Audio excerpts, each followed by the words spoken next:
anything in between. Good right evening. now, it does not show that we are live right now for some reason. Give it a second.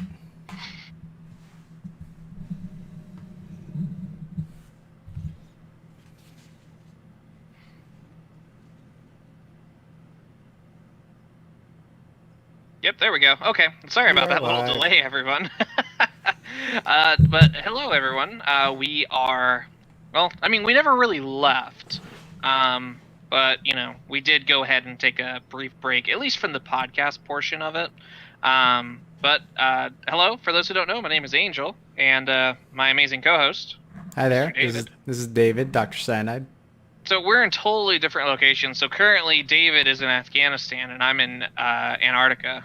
Argentina. But we figured Argentina. I'm sorry, I get those mixed up sometimes. Yeah, absolutely.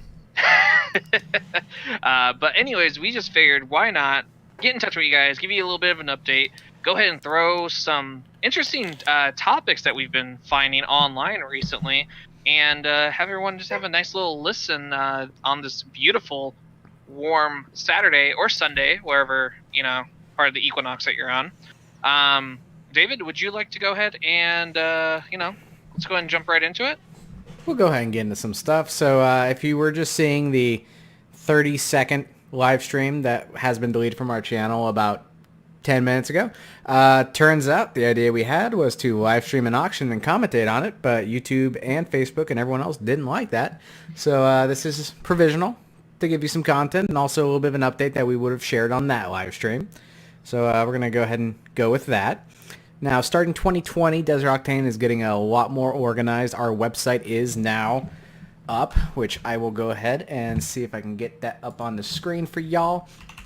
We do have a website, desertoctane.us. Exactly, because America, everybody. We all love America.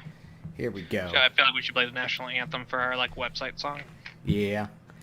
But we are all good to go. We're looking sweet. Visit the website. Check out what we got on there. This is still a work in progress. So, you know, feel free to email us at the little contact page we do have on the website or at info@desertoctane.us. And then just for that, just to clear up that stuttering, so that is info@desertoctane.us. I didn't stutter. You stuttered. You know, whichever one. Yeah.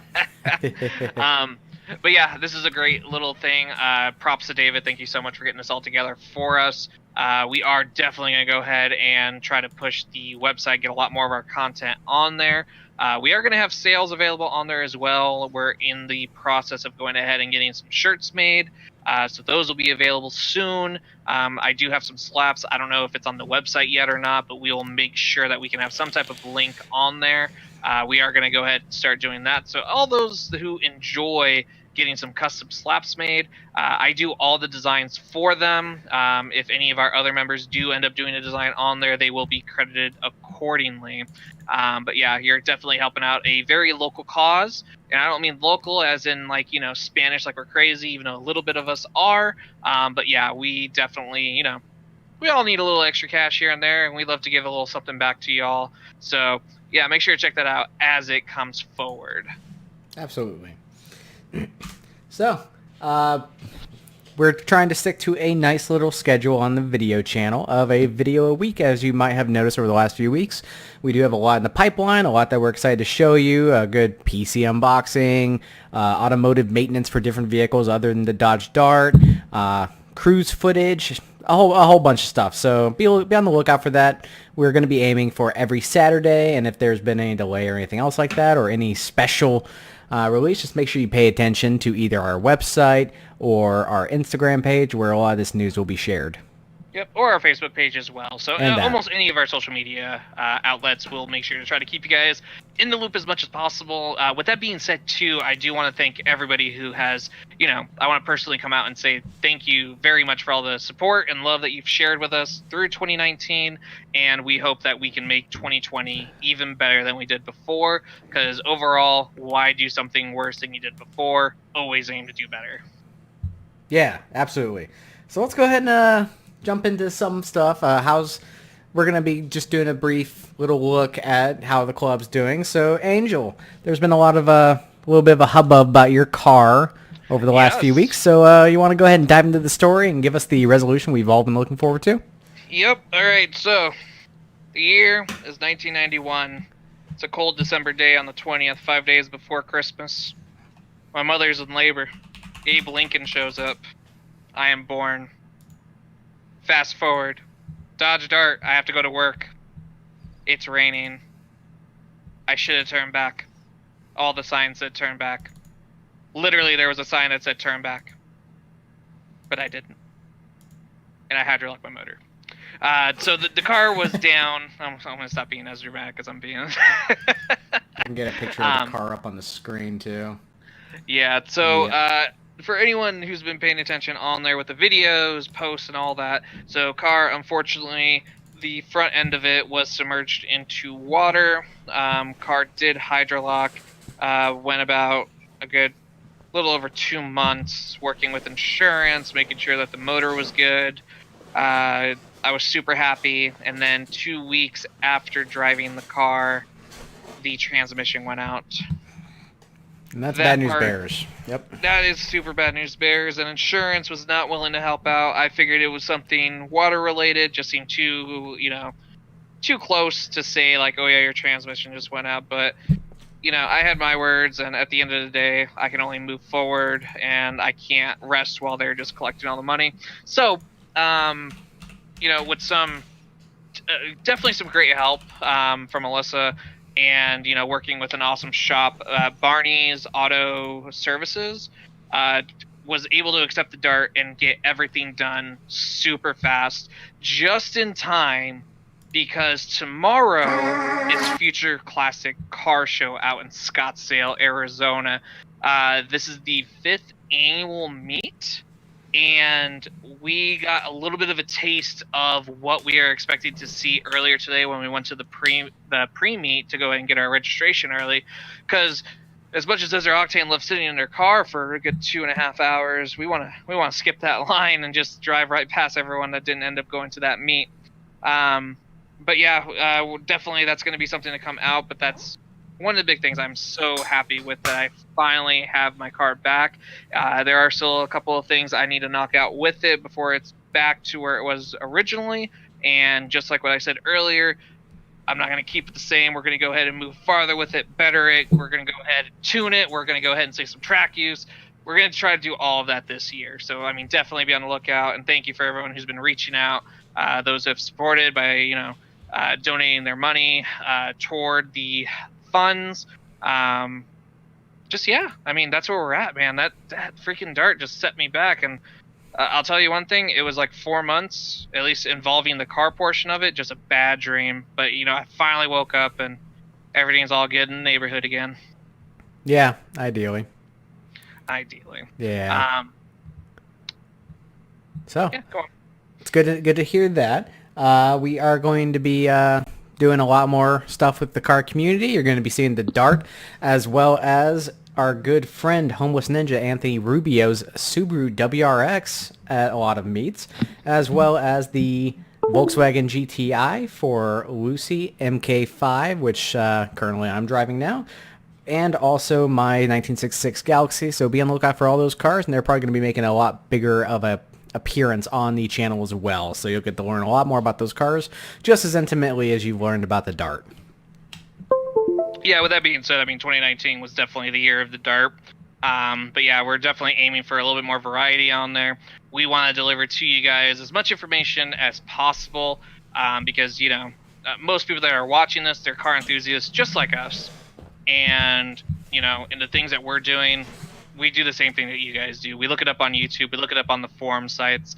And you know what? If I see something that, hey, that's not up on there, we're going to go ahead and aim to try to go ahead and get that taken care of. So that way you aren't just aimlessly looking in the Dart and wondering if that troll that's on that forum page is actually legit, or if he really thinks that putting vegetable oil in your car will make it run green. Yep. So let's go ahead and get into some car news, Angel. We've covered a good amount about car news. Yeah, we've covered good enough about the stuff about the club. If you want to know what we're doing next coming up with the car club, just go ahead and check out our calendar page. And if you want to maybe join in or get more info, just make sure you email us. So now, in the car world, there was a lot of hubbub this these last few months about a certain legendary car that just went up for auction, and Enzo Ferrari? Oh, it's better than that. It's a Mustang. Gross. Yep. I mean, neat. So, surprisingly, one Is of this the like a new Edge? Nope. It's one of the I would say first gen, but it was a fastback, so I don't know if that's first gen or not. I think that's second gen, isn't it? No, it's about I'm first. sure you know what? Any Ford guy who might be watching, go ahead and comment, correct it. Am I right or is David right, or are we just both wrong? We're probably both wrong. It's okay. I'm a Dodge guy anyways, so that's my excuse. Auction. So I'm going to go ahead and just do some Google images and not go on to any of them to give you an idea of the car we're talking about. But this Mustang, the good old Bullet, unrestored, just went up for auction this last week with the Meacham car auction. As you can see, it is completely unrestored, 100% original. Wait, unrestored? Like, the car no one's has touched it. rust on it, okay? The car looks beat up. It literally has rust on it. So I didn't realize that. I thought it was like that is how nope, that is how unrestored it is, and that's why it actually fetched so much money. This is one of the original cars from the Bullet movie. Went up for auction, no reserve, Meacham auctions yesterday, January 10th, 2020. And it fetched a cool $3.4 million. Man, that's a lot of packs of bubble gum. That's a huge amount of packs of bubble gum. So, I mean, do we have any information on the driver? Like, was it Jay Leno who ended up buying it? Like, do we know anything like that? Oh, who bought it? I'll be honest, I have no idea. Let me see. Okay. Because I'm kind of wondering, like, is it somebody who's going to go ahead and keep it as is? Like, because this is a movie prop, essentially. So not only are you getting car enthusiasts involved, you're also getting those people who love, like, movie memorabilia. So you have, like, a double market that car is appealing to. And, I mean, I feel like it's one of those investments that's only going to get better with age until they remake the Bullet movie. Mm-hmm. Which, if that happens, I know Ford's going to go ahead and milk it. I know they already made a new one for 2019 or 2018, but I feel like if they do a movie, they'll do another release of it, and I feel like a lot more collectors will be like, you know what, let me see what I can go ahead and find. So and then the movie will tank, and then all value will drop, and so that guy needs to get rid of that car as soon as possible when that movie starts advertising. Yep. So I went ahead and looked it up. Looks like, sold for $3.4 million. Total fees brought it out to $3.74 million. Oh my goodness. The buyer's name Wait. It went from $3,400,000 to $3,700,000? Yep. So it was like $450,000 in fees and taxes? You know, I'm pretty sure, Angel, if you're dropping $3.4 million, $3.74 million isn't that much of a jump for you. You know what? You're right. Unless all I have is like 3.4.7 million. Then you are just being financially irresponsible, Angel. But isn't that what everyone does with cars? Yeah, something like that. Now, interesting part, and this was actually called out in the article. The buyer's name was not disclosed, so we have no idea who actually bought this thing.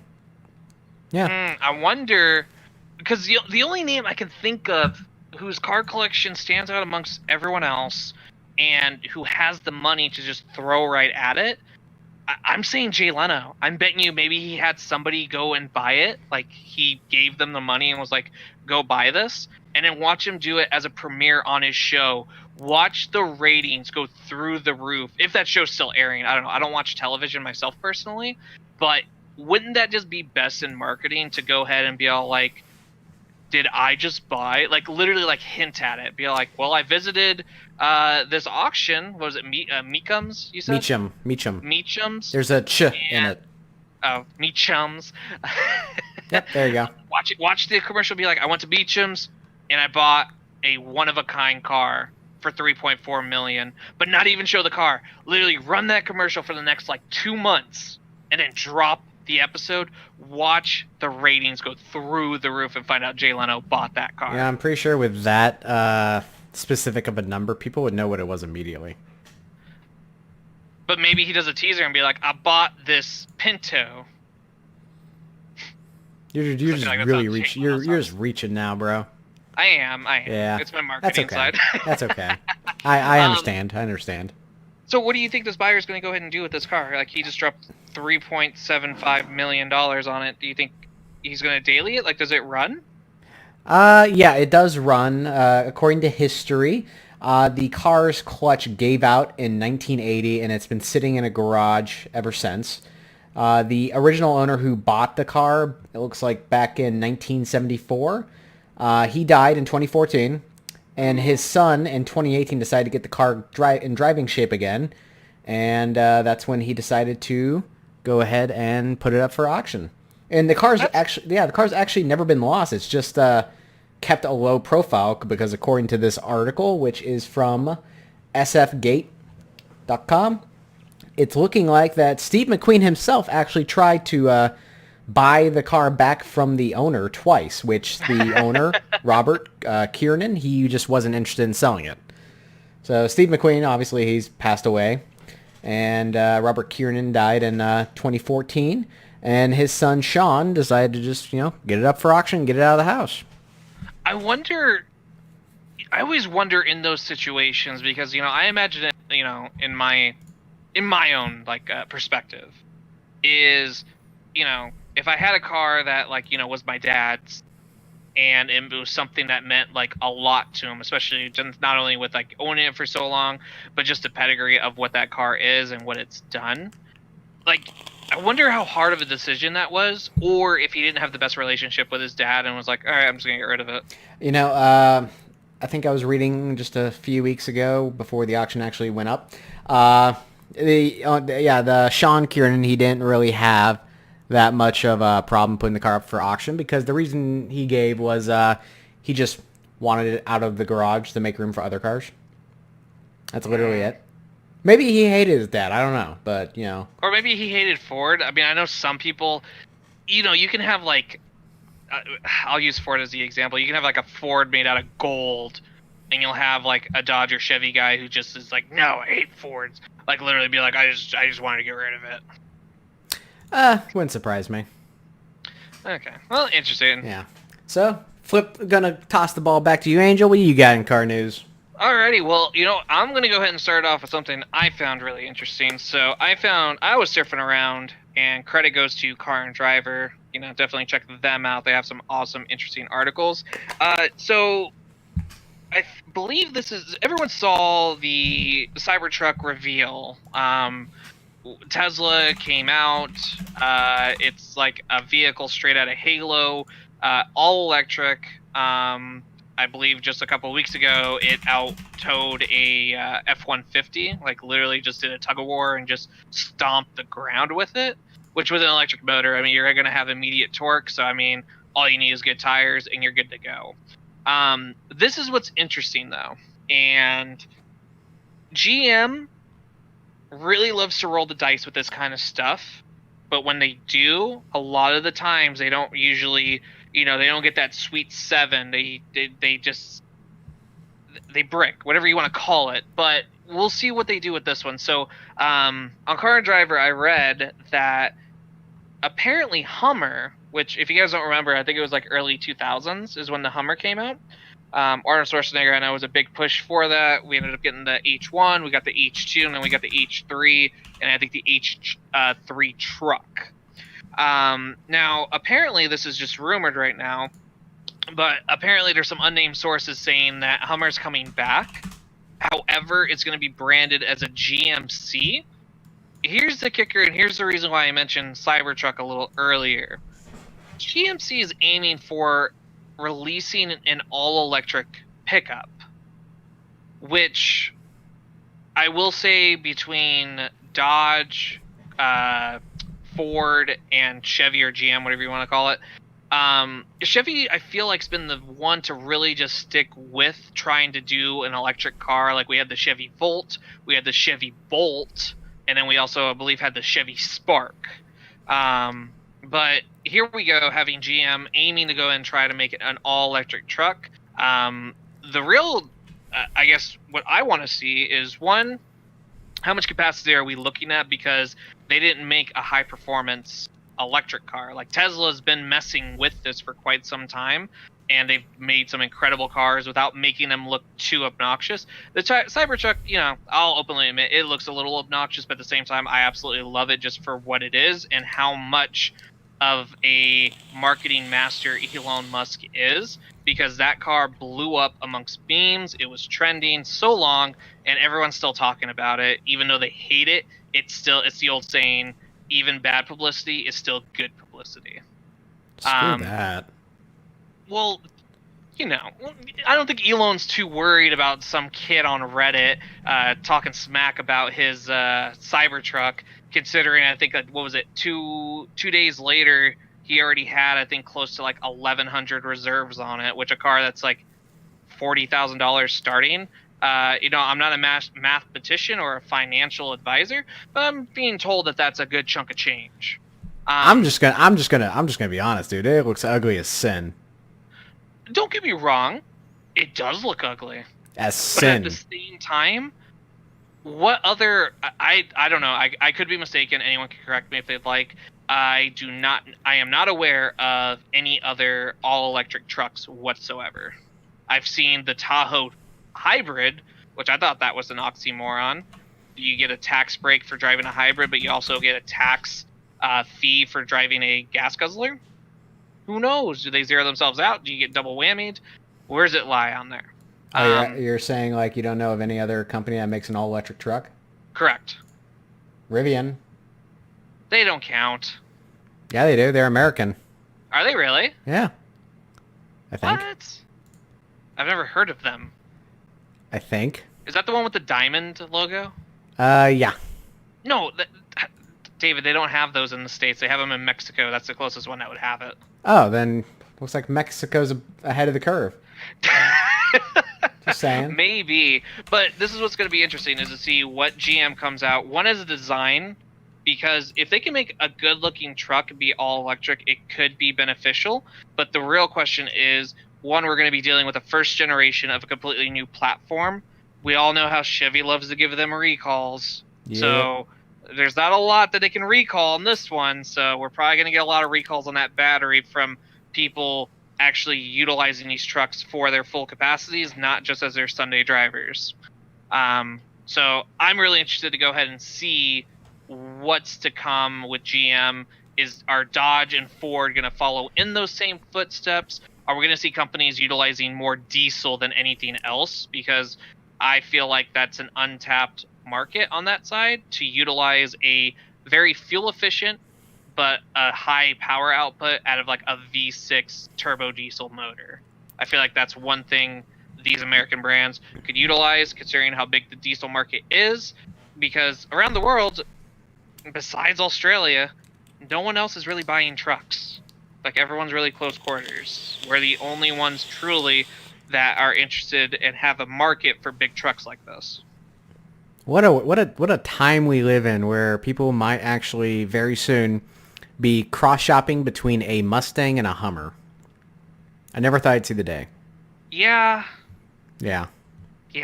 Mustang Mach-E versus the Hummer Electric. That's interesting. It's such a weird thing. Like, if you had told me that literally like 3 months ago, I'd be like, like, what drugs are you on? And where can I find does he have a referral program? Yeah, exactly. But yeah, that sums it up for me on this one with the electric truck. I mean, David, what are you expecting? What are you hoping for? Are we gonna get awesome RC cars? No, not exactly. I'm expecting it to sell, about as well as the Hummer would. It's not just the fact that they're bringing back that as like if anyone actually likes it, they're gonna be like, yeah, and everyone else who actually knows is gonna be like, eh. I mean, no, it's really hard that they decide to go with a brand that is known for being the biggest gas guzzler on the face of the planet. And now they're going into the completely other side of the spectrum by introducing it as an electric vehicle. Which truly a automotive oxymoron. Which, I mean, it really is. And I think there's also that stigma that comes with having a Hummer, even if it's going to be all electric. It's probably not going to sell as well as they would hope, because, there's still that name. The name is associated with that. People are going to be thinking that when they hear Hummer, even if they already know it's all electric. But, I mean, it's still going to be a huge. It's likely if they keep the same body design, it's still going to be a huge behemoth on the road, and that's not really an image that a lot of people want to portray, unless you live in Scottsdale and you just have masculinity problems. Yeah, and I mean, and that's the other part of it too. Is like what you said is like it was going to have that Hummer name, so that kind of left a lot of like a bad taste in a lot of people's mouths. Like, so they can't be marketing toward those people, and then if there is a Hummer enthusiast group, I'm sure there is, but like Hummer like diehards, they're gonna hear all electric, just like how Mustang enthusiasts heard about the Mach E Mustang. Yeah. I feel like we're gonna get a lot of that now. The Hummer community, I haven't heard anything from.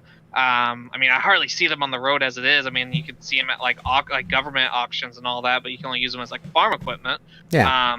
But it's going to be really interesting to see. I mean, the rumor is it is maybe coming back in 2022, so in about 2 years. So who knows? Maybe middle of next year we may hear a little bit more. Or Chevy is just going to go ahead and just send it to the scrapyard and maybe work on something a little bit better. And then we'll see. Because I mean, right now the market is still aiming strongly toward midsize. Or I'm sorry, toward crossovers is the direction everything's going right now. So I do not see this being a strong success, but I could be wrong. Who knows? Maybe they'll do a really good job with it. Tesla Cybertruck's doing pretty well so far, so maybe I'm wrong. But nah, you're not gonna be wrong. It's gonna sell like crap. We'll see. I mean, it's still Chevy. It's Hummer, and I feel like that's the reason why they didn't brand it. Like if they. I mean, they're saying it's coming back as a GMC, but if it's still a Hummer, I feel like they're just trying to get their name out there because I can't remember the last time somebody was like, "Hey, did you hear about the new GMC?" I was like, "The what?" Like they aren't making a very big impact. I'm just really glad that Hummer jokes are going to be coming back in style, or we can just laugh at we can laugh at all the Hummer salesmen. That's like, "Hey guys, we got a Rocktober sales event that's going under Rockvember. Just come in, get a Hummer. We have plenty of them." Maybe we should tweet them and be like, "Hey, do you guys need a marketing team? Because we're your guys." Yeah, we'll make some spicy memes about your vehicle. Oh man, yeah. I mean, if Denali gets involved with it, maybe that would be something cool. But nah, I don't see it. I just don't see it. Like if I was an investor, I would have like just went ahead. Like if this landed on my desk, I would have just like moved it slowly over to my shredder. I would fire whoever thought it was a good idea. I wouldn't fire them. Oh, I'd fire them. I mean, maybe stab them, but not fire them. Oh I yeah, because pay unemployment. There's really that much of a difference. All right, well, let's wrap it up for the Hummer truck, David. Thank you for that. You're welcome. What do you got? I think you told me you got another topic for us. I got one more. Okay, so one of the hottest new cars that people have been looking forward to these last few months. You know it. I know it. Boomers hate it. Millennials love it. Okay, it is Are we talking about Starbucks? Close enough. Are we talking about skinny jeans? Something like that. Yoga we are pants. talking about the Corvette C8, okay? Ooh, interesting okay. little story, all right? So we all know it. This is the biggest departure from the main Corvette formula ever. Originally, the car came out with like, what, a freaking V6 or a straight 6 or something back in the 50s. It got the big V8. It got the big name for one of the most powerful American cars that could even rival the Italian supercars. And now it looks like they just basically hit a point of performance limitation with the front engine rear drive design of the C7. And now we have the C8, which is rear engine, or mid-engine? Mid-engine. Yeah, mid-engine. There we go. And this is going to be one of the hottest cars coming out once it is officially being sold on lots sometime during this year. Now, an interesting story that actually just broke. It looks like just within the last few days, early January 2020, we have 2 GM engineers that were arrested in Kentucky for street racing C8s. And both of the C8s were impounded. Really? Yep. Now that is a very, very interesting marketing campaign, I would say. I mean, it's risky, but at the same time, I mean, if they're playing it smart, Yep. that's gonna. Yeah. Looks like they hit about 140 going down the Lover's Lane in Kentucky. I Maybe don't they know why were they called that. loving. Yeah. And a state trooper got him doing 140 and a Caught 45. them? Yep. Wow, they were going almost 100 over the speed limit. I'm sorry, I thought this was America. Do you realize what vehicle this is, sir? Yeah. Bald Eagle's powerless. You know, with the C8, you got to really just ask yourself, though, like, why did they stop? Yeah, but one thing more than likely is, one, it's a company car. It's two And then company two, cars. is this going to be, if they started a police chase? One, for marketing, that'd be awesome. Oh, that'd be amazing. That'd be But phenomenal. on the other side, too, because I was reading something on there as well, as they are looking at, like, still moving the body a little bit differently, more than likely for the second run of whatever this generation is going to be. Yep. Maybe that's a big part of it. Maybe they have some last minute changes from their release or their announcement of it to actual release date. Kind of like how, in the world of video games or movies, like, the trailers are always going to be better than the actual movie. Yeah. And that's usually just to draw you in. So maybe we're kind of seeing something on that side of it too. I mean, on a marketing standpoint, I mean, I'm sure Chevy could afford to bail out those two people. Yeah, the most surprising part of this article is that Kentucky had roads good enough to race on. We need to get in contact with Kentucky, because we do. Arizona, we do not have roads that can handle that. Yep.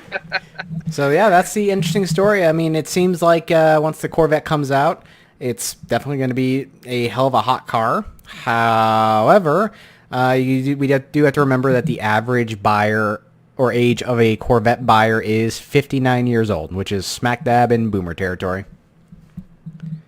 I think it is actually right now. Yeah, it is. What is boomer territory, like 67 and under that? I think is what a boomer is considered. Around the mid 60s, you just mostly or if hate. you're playing Left 4 Dead and you hear a heavy guy just breathing.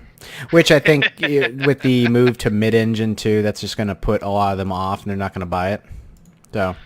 I mean, we'll Good. see. I personally love the look of the car. It reminds me so much of a Ferrari. The interior, I love how everything's like driver oriented with it. Oh, absolutely. I think it's actually going to do really, really well. As far as modifications, I don't know how much more limited someone would become with dealing with a mid-engine compared to putting it in the front, and then also safety as well, because I know like a front-end collision, a lot of safety, like cars with safety, will intentionally have the motor collapse in on itself. Yep. Just to protect the driver. So I don't know how well the trunk's going to hold up if nothing's in the front. I mean, that'll be something I'm sure, like, literally the week that comes out, we'll be hearing about the first guy who wrecked his. I mean, we're already hearing about a bunch of people that just wrecked their demons and stuff, so it's only a natural progression that Corvette owners would just get demolished. So Yeah, exactly. Maybe they'll make everyone forget about Mustang for a little bit. yeah, that'd be very nice. But yeah, I'm wondering with this though, because what's the price wise before dealer markup? Didn't they say it was like 70 or 80,000? Dude, it's starting at about like 59K. Is it somewhere really around there for the first year? low? For the first year, which is like all basic, like manual windows. Probably got like cloth seats. Yeah. I'm kidding. They probably wouldn't do that far, but still, that makes me wonder if Dodge and Chrysler and Ford are going to aim to make a more affordable, something to compete with this now. Because right now, I mean, Mustangs, I would assume the Mustang and the Charger and Challengers wouldn't be, like, Corvette should still stay in its own tier, which is something that Chevy's held on to really well, because those other manufacturers either shoot too high or they shoot too low. They can't find something to match a Corvette yet. Yeah. So I'm kind of wondering if Ford is either going to make a more affordable Ford GT, or if Chrysler is going to be coming out with the strongly rumored for the past couple of years Barracuda again, and put their own flair into it to make it something that could potentially compete with the Corvette. Yeah. So yeah, that's the interesting story. 2 techs arrested in Kentucky, which, you know what, that only serves to give more visibility and more, viral marketing for the soon-to-be legendary CA Corvette. Absolutely. I'm looking forward to seeing how that comes out. I'm really forward to actually being able to see one of these in person. You know you're going to. We're going to see like 3 of them. Yeah, that's the nice thing. These aren't going to be like a limited number that they're making. This will actually be a full-on production car, which will be nice. So yep, and I'm looking forward to that. You know, like $40,000 millionaires are going to be buying the shit out of them. Yep, and then yeah, we'll be seeing it quite often. I'm sure Motor Trend will post like Roadkill. Oh, I don't know about Roadkill, but I'm sure Grand Tour when they come out again, they'll be doing that one along. I don't even know if Top Gear is still going on or not, but if it is, maybe that one will be going ahead and showing as well. We'll see. All right, tossing the ball back into your court, Angel. Catch. Alrighty, awesome. All right, so our last topic, ladies and gentlemen, once again, we want to thank you for, stopping in, checking us out. Sure, absolutely. Check out our website. It's pretty dope. Please do. And if you love our YouTube, please subscribe. We don't want to work anymore and would love to be paid just to go ahead and make you guys videos. You're not wrong. But anyways, so 2020, everyone, we are looking through a clear year.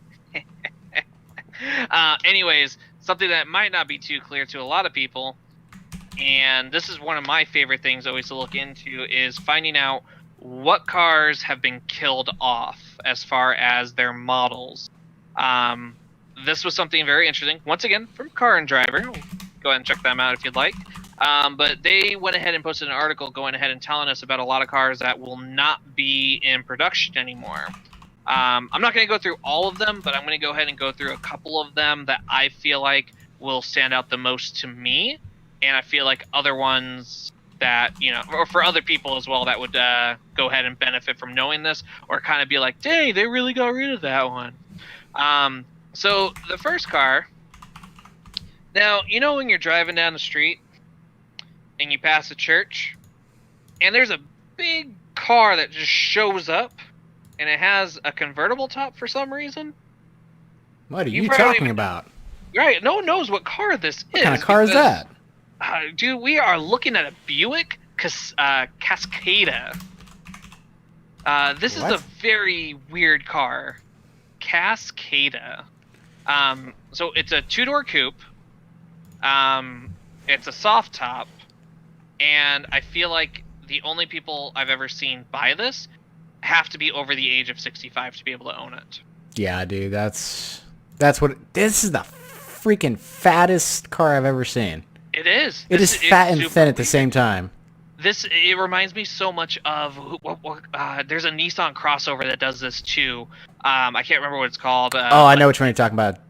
Yeah, it does the same thing. It's very awkward. I don't understand this idea of having a 2-door car with a small compact front end and then having a convertible top on it. Like, it's just this looks like you're in deep Alabama and you just stumbled upon like a little cabin and you've wondered why they haven't had a mailbox for the last like 4 years there. Yeah. So thankfully enough, we no longer have to see this. Well, we'll probably still see this car, but we don't have to worry about seeing commercials for it, nor are we going to have to worry about like Buick announces. They are eliminating this. This car ran from 2016 to 2019. Good. So literally maybe a 3 to 4 year reign. Sales, and this is just according to Car and Driver, 2019 sales through September, 2,458. Good. So not a lot. When they first released, they peaked over a little over 7,000. 2018, they got a little over 4,000. So I'm at least glad that they aren't trying to bring this car back, like trying to save it. Dude, this is the most forgettable car I've ever seen in my life. It rivals the Aztec to me, honestly. Like, look at that photo, like, of the couple. They're not even looking at the car. That looks like it could be photoshopped. Oh yeah, like... I was just looking at that. I just had that up on the stream too. I'm seeing that right now. Oh god, dude, yeah, that's a rough one. Yeah, it's a rough one. Okay, so the next car that really stuck out to me. Now, this one I'm going to be a little sad about. So it's a Cadillac. We're talking about the CTS. It's a mid-size rear drive sedan. So it came out back in January, came out of production back in January of 2019. but then it got replaced. Like they did like a facelift on it. That just went ahead and changed the front end, gave you like weird headlights that connected to the fogs, and apparently it didn't go that well. The CTS ran from 2002 through 2019. When it first came out, in 2005, when they ended up coming out with like a CTS-V. That was I'm actually learning this now. So it was supercharged and was putting down about 640 horsepower. It was pretty beastly, surprisingly, from Cadillac. It was like Cadillac was really like, hey, hold my beer, I'm about to go gnarly with this. But in 2005, they ended up moving 61,000, like a little over 61,000, off of their dealer lots.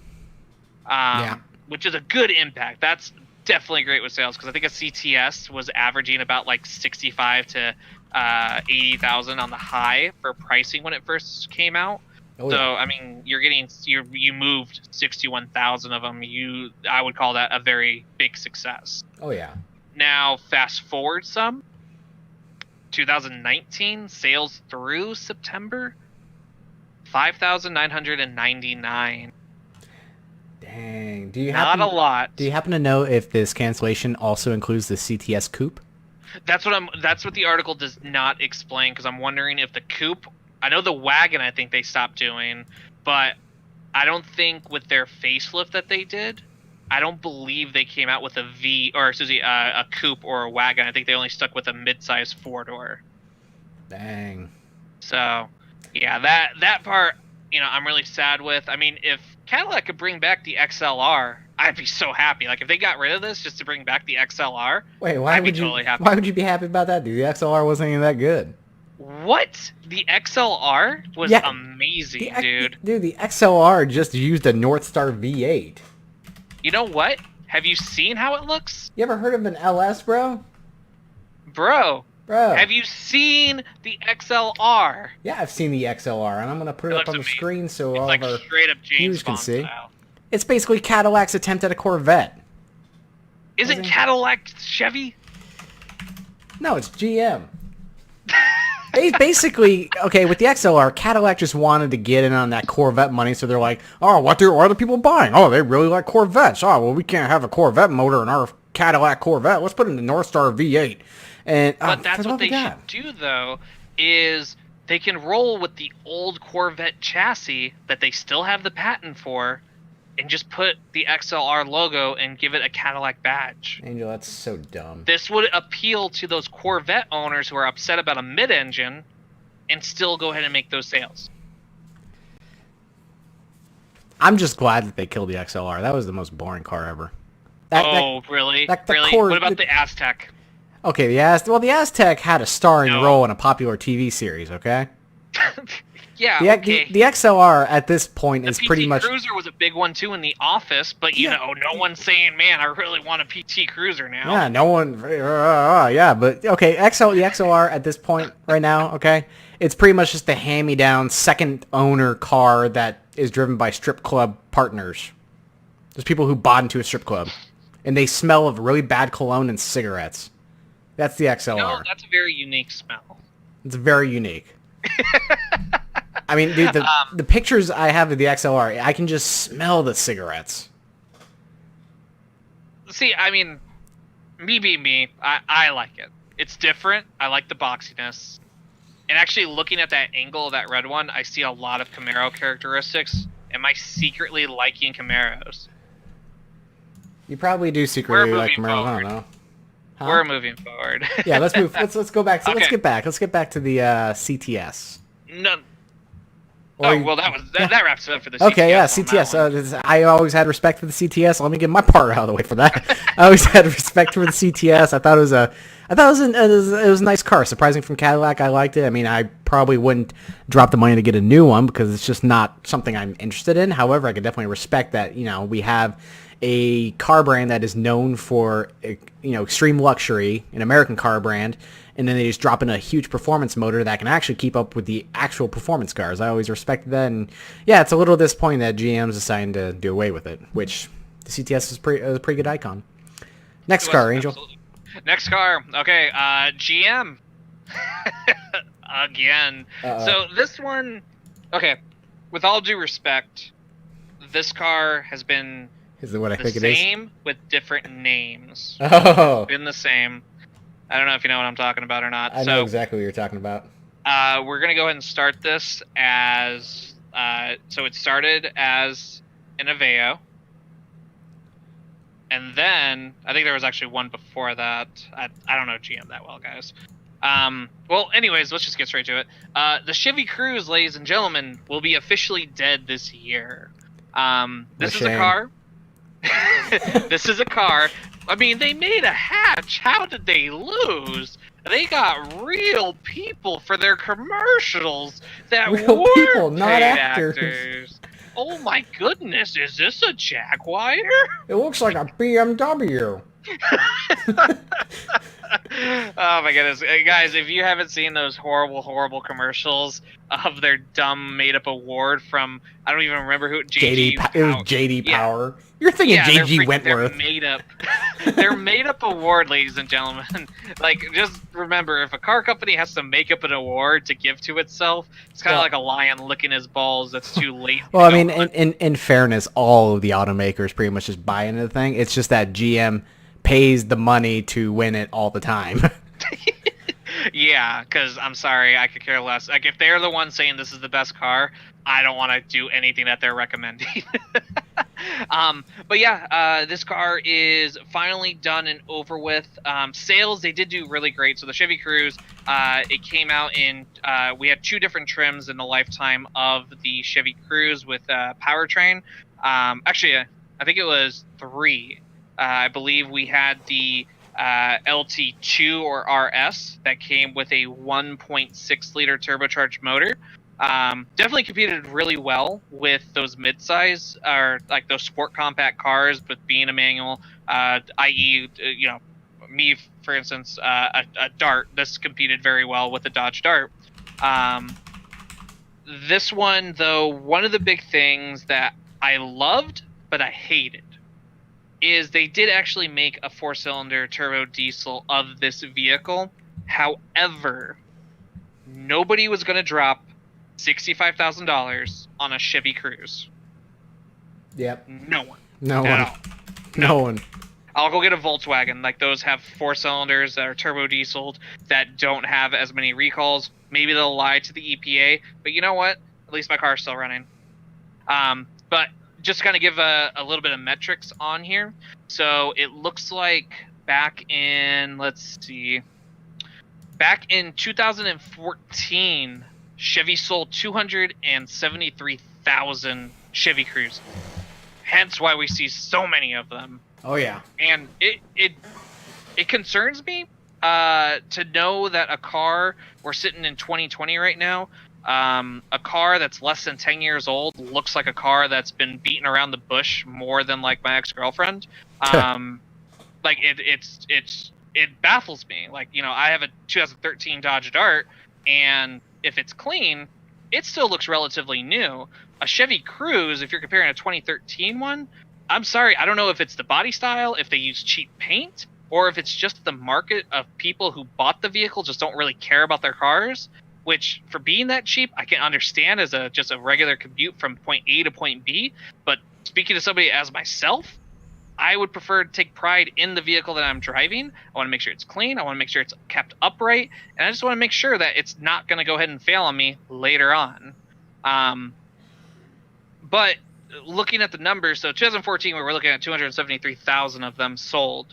In 2019, sales through September were 45,000. Jesus. Which, for a car that was retailing, I believe, on the low of anywhere between $11,000 to $20,000, that is a very low number. That means people even just starting off with bad credit or no credit at all weren't even buying these cars. That part's a concern. So, David, what do you got to say about these Chevy Cruzes? Okay, the Chevy Cruze is pretty much right out of the year. Yeah, they are. They're cruising right out of here.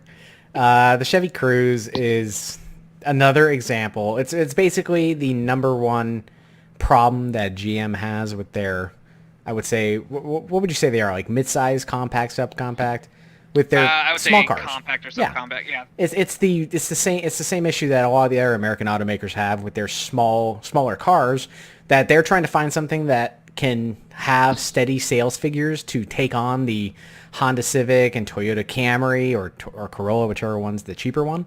They want to have their own vehicle that can take those on and get a slice of that market, so they can get in on some of that, efficiency money. I don't know. But unfortunately, Chevy and GM, sometimes even Ford, and especially even Chrysler, they just don't.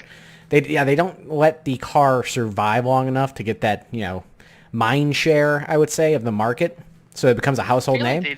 I feel like they don't adapt. They it's not that they don't adapt. That's correct. They don't adapt, but they also don't let the nameplate last. Okay, I mean, because look at the Mustang. The Mustang has lasted for over 50 years. Then that name's lasted for 50 years. I feel like that's one of the only few exceptions with it. Like at least if we're talking about American names, because everything else, if you exclude Mustang, Corvette, anything like that, all the other ones we had the Civic. Neon, and the Dart. Chevy, we had the Aveo to the Cruze. There's one in the middle. I can't remember what it was called. It's Cavalier. Cavalier, yes. Yeah, that was an older one. That awful one. Yeah. Chrysler with the Sebring, and then to the 200. It's this weird thing where they're just trying to make it sound new, but we're still getting reheated like soggy pizza. Yeah. People are catching on to this. Yeah, and they just don't let the car last long enough to get its name to be it sounds dumb, but for their name to be remembered, for them to make a mark in the market.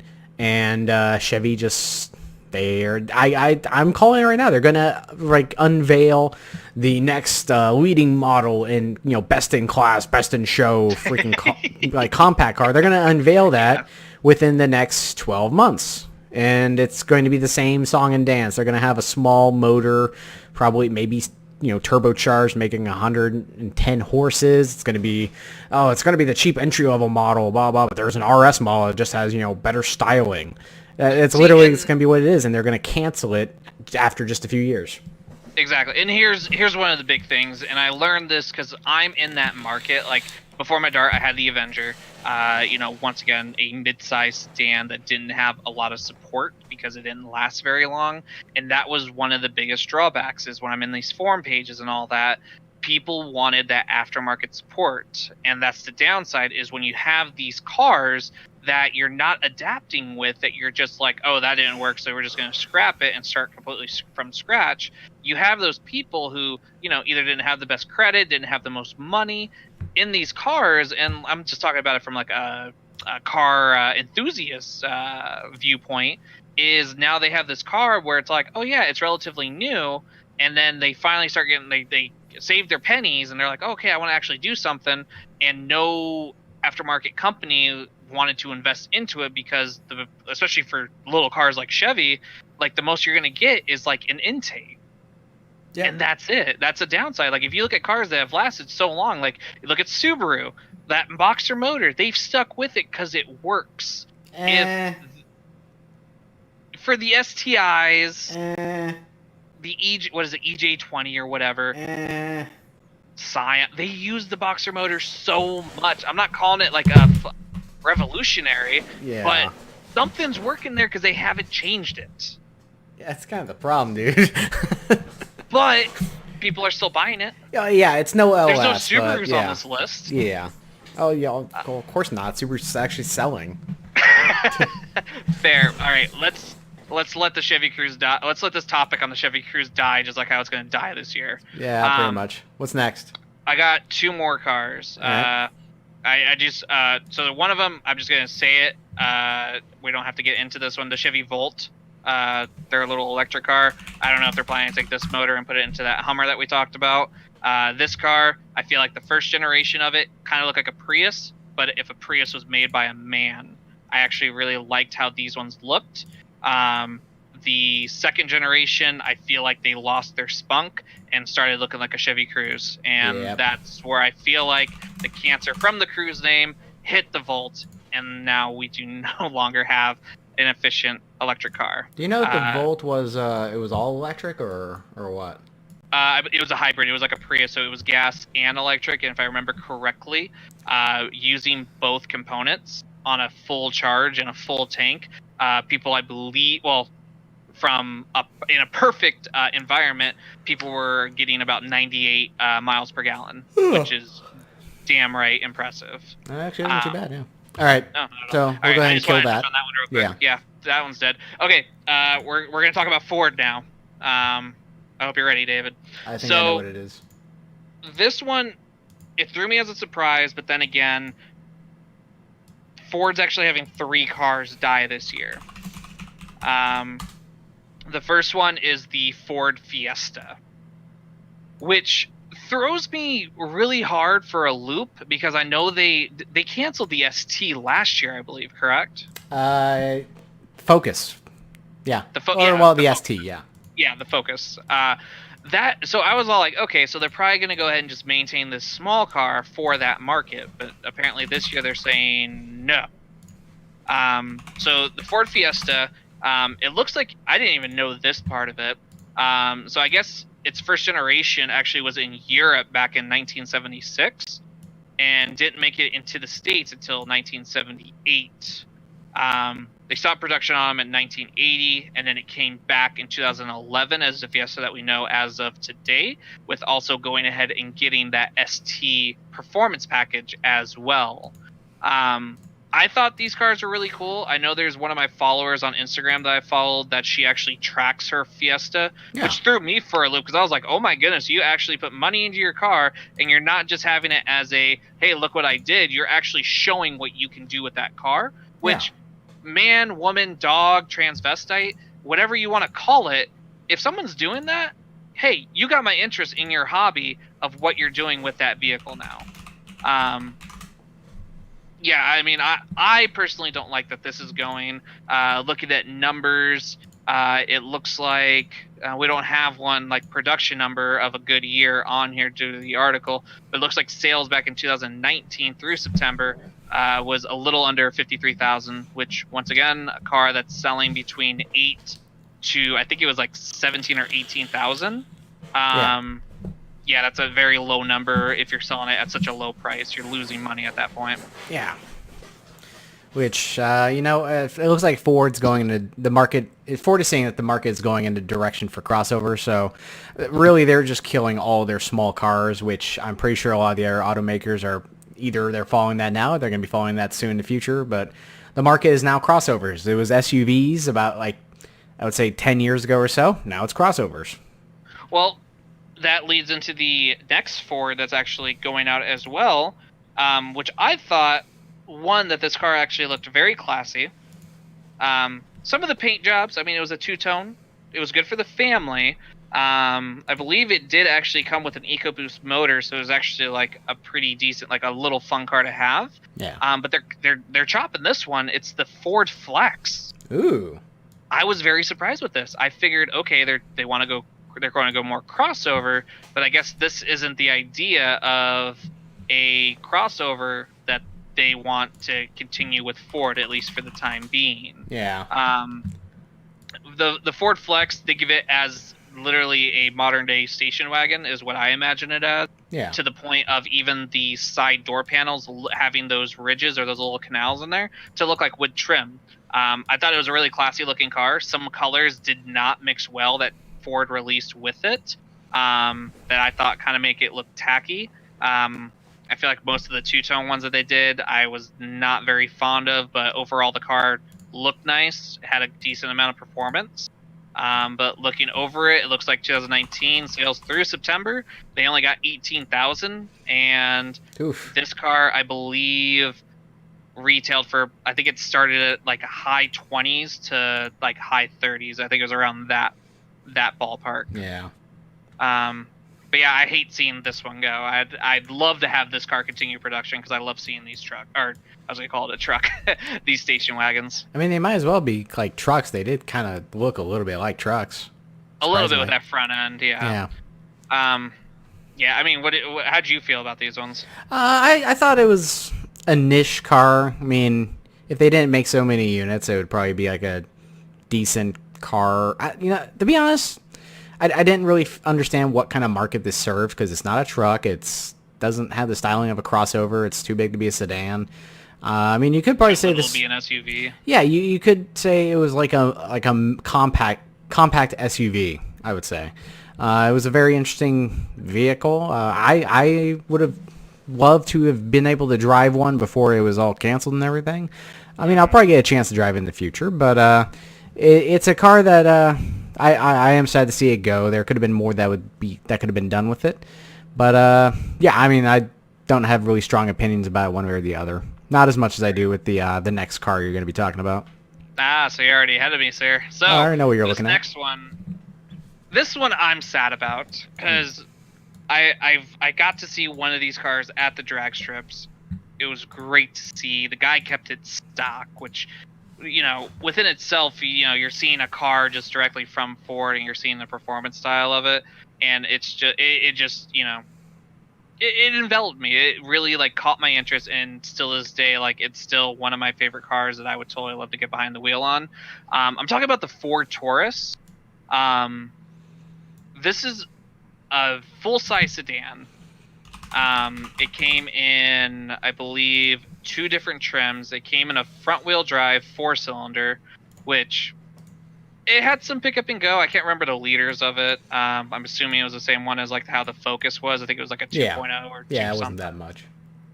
So I mean, it was okay for what it was. Interior-wise, it was beautiful. It was a very comfortable car. I've driven the regular one before, but the big one, which I'm really sad to see it go, is the Taurus Show.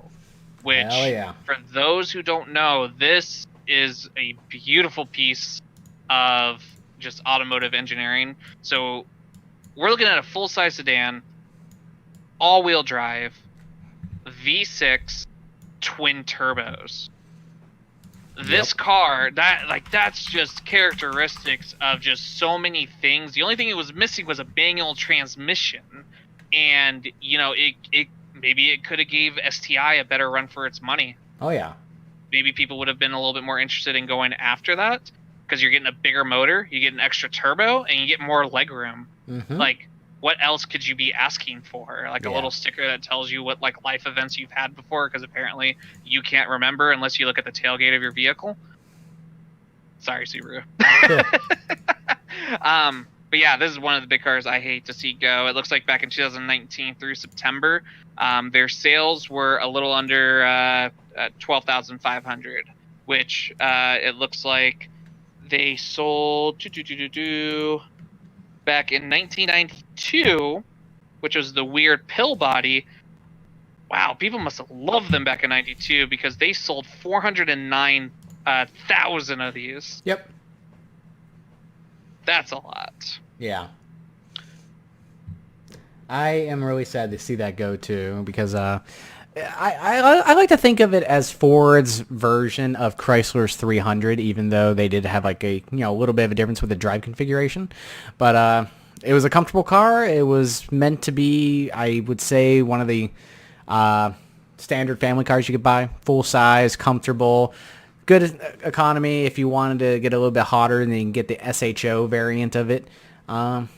Yeah, I mean, if Ford would have pushed it a little bit more as the family vehicle that has safety, comfort, and efficiency in one package, then it could have done a lot better. But, like I said, the market's moving away from cars like these, so it was a little bit harder for Ford to recover out of the tailspin of, losing sales. So, yeah, I am sad to see this go. Which is interesting, because, I mean, Dodge is doing the complete opposite of this.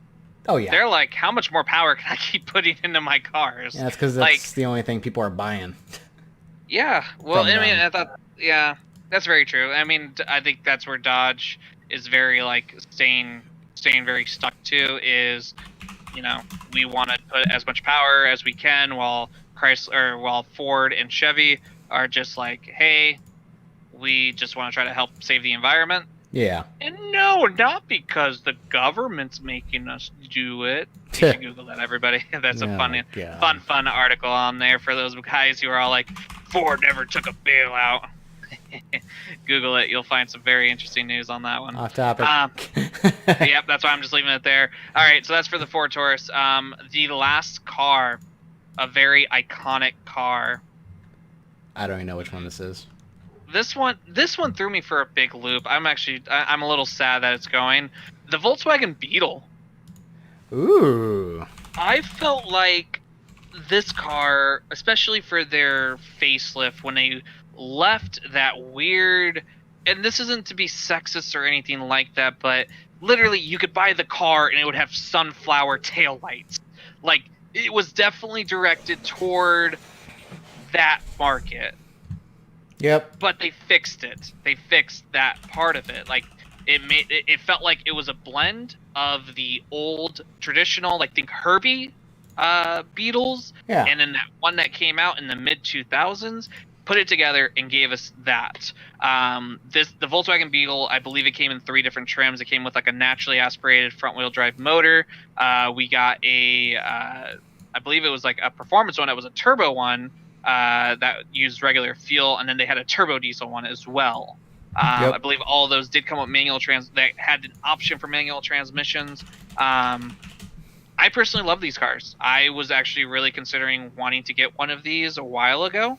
But I think, one, they actually look classy. I love bug eyes on cars, hence why the Subaru bug eye is one of my favorites. And I feel like this car just all around was like a nice blend of taking a car from back in the 60s or 50s, whenever it came out originally. It's an old girl. Yep. Yeah, I felt like it was they were able to take an old car and give it a modern like paintbrush, and I think they executed really well. But apparently sales don't agree with me, because it looks like on here let's see, so it looks like when in 1999, so I believe 1999 would have been the girly one, like with the big hump in the middle. They sold about 83,000 of these. In 2019, sales through October, they only sold 16,503 of them, which this car MSRP I think averaged between 19 to 28, depending on what trim you wanted. So once again, we're looking at a higher price range, super low numbers, but not in a price range where those numbers would actually be able to benefit Volkswagen. Yeah. So, David, what did you think about these cars? I thought they were they are very iconic. It's a very simple car. It's I would say it's a more popular niche car, okay? Because it really doesn't serve any purpose other than getting you from point A to point B, which was exactly what the purpose of the car was when it was originally introduced back in the 60s. And that's 100% what it is. It's a great starter car. It was a great economical car. And, I'm not actually that sad to see it go, because I can guarantee you that we will see the Beetle again. This is not the last we have ever heard of it. Right, which I can agree with that, but then I'm kind of wondering, okay, because I don't know if Volkswagen has tapped into trying to do an electric car yet or not. They've been a big one that have been really pushing or trying to keep their diesels alive, which I absolutely love. Yeah. So it'd be interesting to see if they do a electric Volkswagen Beetle. Yeah. So we'll see how that one comes out. They'll be back. Yeah. Hopefully. I mean, it's Volkswagen. Like, it's literally the most recognizable car. Like, I believe what was it? Somebody made that like official. Like, out of all the cars in the world, the Volkswagen Beetle is the most recognizable. It is. Which is because of a great success of the movie Herbie, and a horrible success of Herbie with Lindsay Lohan. Fully loaded. That's what it was. Fucking just horrible. Just terrible. Just terrible. But just to, so that was the big one I really just want to touch in. A couple of the other ones, we don't need to dive in there really quick. So the Lincoln MKT, this is a weird little crossover. That one I could care less. The Smart Car 4.2, that one's gone, which I'm very surprised with, because I thought Mercedes was actually doing a pretty good job with those. I don't know if Mercedes still owns them or not. But yeah, they're doing away with the smart cars now, so you don't have to worry about little go-karts coming around. Yeah. The Toyota Prius C. I have a very vulgar word for what the C stands for, but other people like to call it the Toyota Prius Cute. That one I could really care less about. Yeah. Yeah, those are just a couple of them. There's a couple of other cars on here as well. Nothing I feel like is really like Nothing's groundbreaking. nothing's gonna just jump off the page because all the other ones you would kind of expect them to be canceled because they really didn't sell that well. Like one of the cars that was canceled was the Volkswagen Golf Sport Wagon or All Track, which I never even heard of until this article. Yeah, people have never heard that, so it makes sense that they've been canceled. Yeah, exactly. I mean, it's cool that it looks like a GTI in the front, but anyways, yeah, it's like whatever. But yeah, I mean, that wraps it up for so far for vehicles that are dead for 2020. Bet they didn't see that coming. But yeah, I'm kind of interested to see where these manufacturers are going to go ahead and replace in these cars' place for, their vehicle lineups. So it'll be an interesting year. I'm assuming 2021, we may be seeing some newer models from these manufacturers. Or who knows? Maybe we'll get a little surprise. I know there's strong rumors that the Evo's coming back as well. So maybe we'll go and see something fancy there. But that wraps it up on that subject. So yep, neat. So that pretty much wraps up what we wanted to jump in here and entertain you with, talk about, discuss. I'm pretty much good to call it for the podcast today. Yeah, same here. So, ladies and gentlemen, once again, and any gender fluids out there, thank you for tuning in. And, we have a jam-packed free archive of just things that we are going to deliver to you in 2017. So, definitely make sure to hit that subscribe button. We really appreciate it. We're going to have some giveaways going out soon as well. Keep an eye on our website for updates. Follow our social media page. David, thank you so much for participating in this podcast with me. Of course. David, anything you want to say to the people before we go ahead and sign off for the night? We'll probably try and do this podcast monthly, see how that works out. That works, yeah. If you guys enjoyed the podcast, give it a thumbs up or shoot a comment that says you love pancakes or, French toast is better. Or let us know if you want to join in because we could arrange that too. Oh, that's true. And you don't have to be in Arizona. David and I actually doing this podcast remote from Discord. So yeah, definitely just, we're very well with the people. Don't be afraid. We're people too. Feel free to conversate with us. We'd love to hear what the fans and other people are, kind of thinking about. Because, I know we're some interesting chaps, but, maybe I consider myself very interesting. Yeah, most of the time. Yeah. But yeah, just make sure to go ahead and just keep following our content. We definitely appreciate the love and support. And from all of us at Desert Octane, we will catch you on the next one. Goodbye.